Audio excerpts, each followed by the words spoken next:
अपराध, गुनाह यानी क्राइम। कोई भी अपराध छोटा या बड़ा नहीं होता। अपराध अपराध होता है, लेकिन कुछ अपराध, कुछ गुनाह, कुछ क्राइम्स ऐसे होते हैं जो हमारे जहन में एक अलग छाप छोड़ जाते हैं। मेरे साथ आप जानेंगे अपराध और अपराधियों की दुनिया की ऐसी ही सनसनीखेज और हैरत अंगेज सच्ची घटनाएं जो आपके रोंगटे खड़े कर देंगी। स्वागत है आप सभी का हमारे चैनल क्राइम जगत पर। आज की कहानी है वॉकर मर्डर केस की, जिसमें श्रद्धा वॉकर की बेरहमी से हत्या कर दी गई थी। यह वह कहानी है जिसने देश की राजधानी दिल्ली में हुए अपराध से पूरे देश को झकझोर कर रख दिया और इस डरावने, निर्दयी और क्रूर अपराध ने पूरे देश का ध्यान खींच लिया। अपराध के भयानक विवरण ने पूरे देश की अंतरात्मा को पूरी तरह से हिला दिया। यह कहानी जिसमें हत्यारे ने पुलिस को खुली चुनौती दी कि उसने श्रद्धा को मार डाला है और अगर उनमें दम है तो शरीर के अंग और औजार बरामद करके दिखाएं, और आरोपी का कॉन्फिडेंस का लेवल देखकर पुलिस हैरान रह गई। कहानी जिसमें श्रद्धा के शरीर को 35 टुकड़ों में काटकर शहर के अलग अलग इलाकों में फेंक दिया गया था। पुलिस आज तक पूरा शव बरामद नहीं कर पाई है। कहानी महाराष्ट्र राज्य के पालघर इलाके की रहने वाली श्रद्धा वॉकर की है। श्रद्धा के पिता विकास वॉकर की पालघर में इलेक्ट्रॉनिक्स की दुकान है और मां सुमन हाउसवाइफ थी। श्रद्धा के पिता अलग रहते थे और श्रद्धा अपनी मां और छोटे भाई के साथ रहती थी। 2018 में श्रद्धा करियर और बेहतर काम के अवसर के लिए मुंबई शिफ्ट हो गई। जल्द ही उसे 2018 में मुंबई के मलाड एरिया में स्थित कॉल सेंटर में काम मिल गया और नौकरी मिलने के बाद उसने मलाड में एक अपार्टमेंट रेंट पर लिया। इस दौरान मुंबई में उसकी मुलाकात आफ्ताब नाम के एक लड़के से हुई जो करीब 30 साल का था। वे आपस में बातें करने लगे और 8 से 9 महीने बीतने के बाद दोनों को एक दूसरे से प्यार हो गया। जैसा कि वे अंतरधार्मिक कपल थे, वे जानते थे कि उन दोनों के परिवारों को उनके साथ रहने में समस्या होगी। इसलिए 2019 में उन्होंने एक साथ रहने का फैसला किया और दोनों ने लिव इन रिलेशनशिप में रहना शुरू कर दिया। श्रद्धा के पिता विकास अलग रह रहे थे और अपनी बेटी के संपर्क में नहीं थे। तब उन्हें उनके रिश्ते के बारे में पता चला।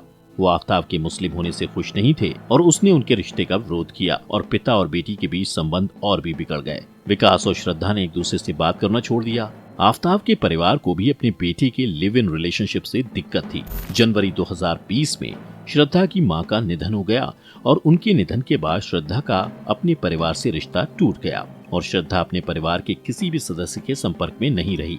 श्रद्धा की जानकारी परिवार के सदस्यों को केवल उसकी सोशल मीडिया की गतिविधि के जरिए से या इंस्टाग्राम और फेसबुक अकाउंट के पोस्ट के जरिए और व्हाट्सएप स्टेटस से ही पता चलती थी और कोई संपर्क उनमें नहीं था। हर कपल की तरह उनमें भी लड़ाई होती थी और झगड़े के दौरान आफ्ताब श्रद्धा को पीटता भी था। एक बार श्रद्धा ने नवंबर 2020 को पुलिस में शिकायत भी की थी कि आफ्ताब उसे मारता था और मुंबई के मीरा रोड में रहने वाले आफ्ताब के माता पिता भी यह बात जानते थे। उसने यह भी आरोप लगाया कि आफ्ताब ने उसे धमकी दी थी कि वो उसके टुकड़े टुकड़े कर देगा और उसके शरीर को फेंक देगा, लेकिन श्रद्धा आफ्ताब के व्यवहार को नजरअंदाज करती रही और रिश्ता जारी रखा। जैसे जैसे उन पर शादी करने के लिए परिवार और रिश्तेदारों का दबाव बढ़ता गया, उन्होंने परिवार, दोस्तों और रिश्तेदारों से दूर मुंबई से दिल्ली जाने का फैसला किया। उनका दिल्ली में बाबरी नाम का एक कॉमन फ्रेंड था। 8 मई 2022 को वे दिल्ली चले गए और बाबरी के यहाँ रहने लगे। यहाँ तक कि मुंबई से दिल्ली जाते वक्त भी ट्रांसफर का खर्चा देने को लेकर उनमें झगड़ा हुआ था। 15 मई 2022 को उन्होंने दिल्ली के चतुरपुर इलाके में D93 नंबर के फ्लैट पर दोनों रहने चले गए।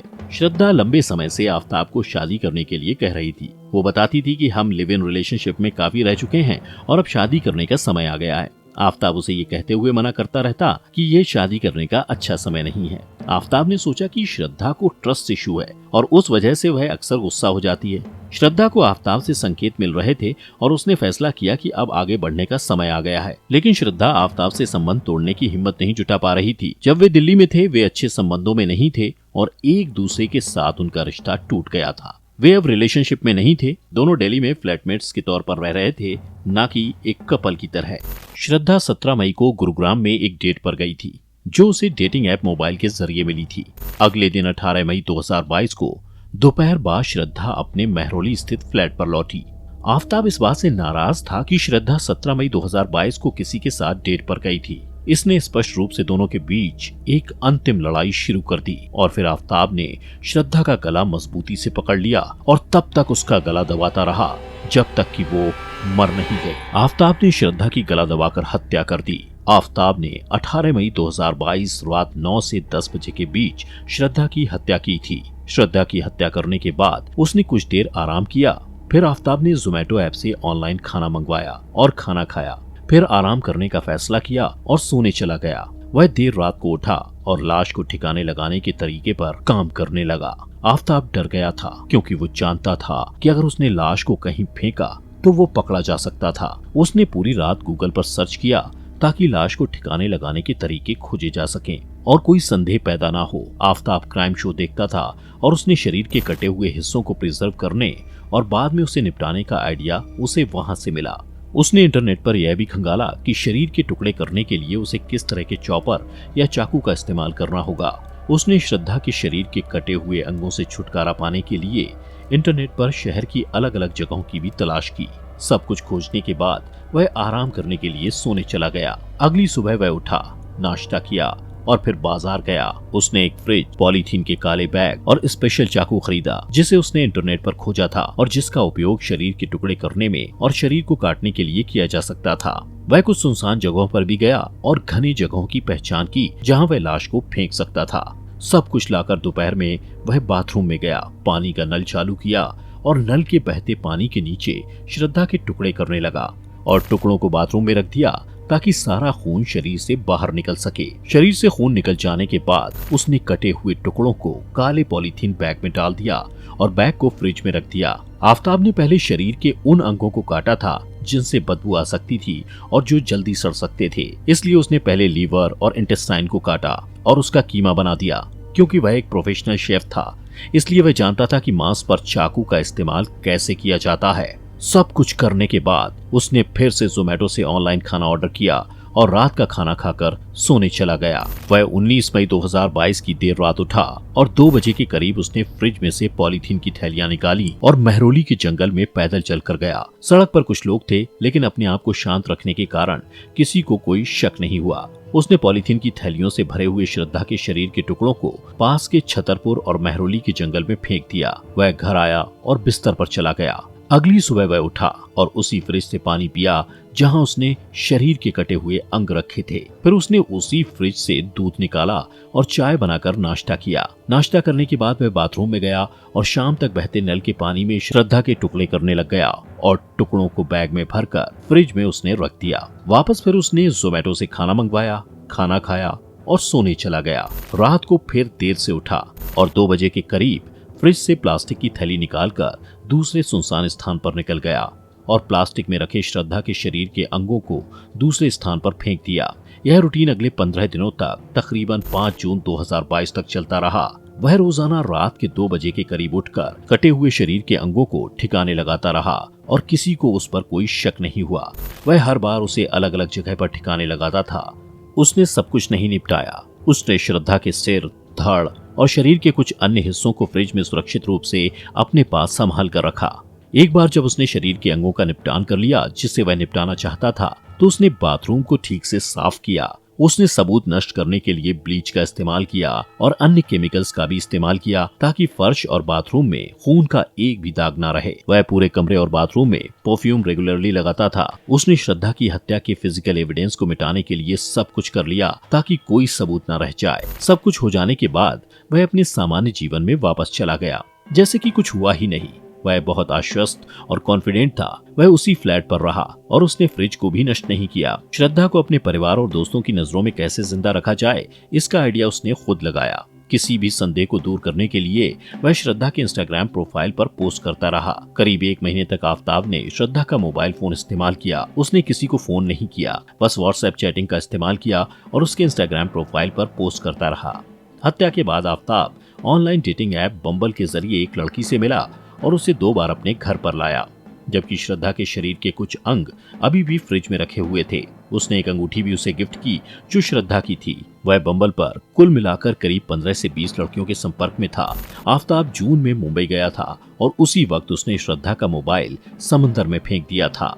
श्रद्धा का फोन फेंकने के बाद आफताब को यकीन हो गया कि अब उसे कोई नहीं पकड़ पाएगा और वह अपने रोजाना के जीवन में व्यस्त हो गया और 3 महीने ऐसे ही बीत गए। फिर सितंबर 2022 में श्रद्धा के एक दोस्त ने श्रद्धा के बारे में जानने के लिए श्रद्धा के भाई को फोन किया।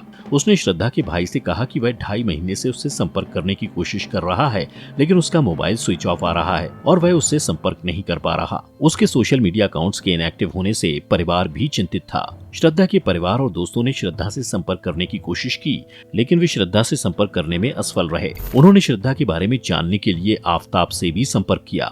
आफताब ने कहा कि 22 मई को उनका झगड़ा हुआ था और उस समय उनका ब्रेकअप हो गया और श्रद्धा घर छोड़कर चली गई। श्रद्धा ने उससे संबंध तोड़ लिया है और वे अलग हो गए हैं और साथ नहीं रह रहे हैं। उस झगड़े के बाद आफताब का श्रद्धा से कोई संपर्क नहीं है।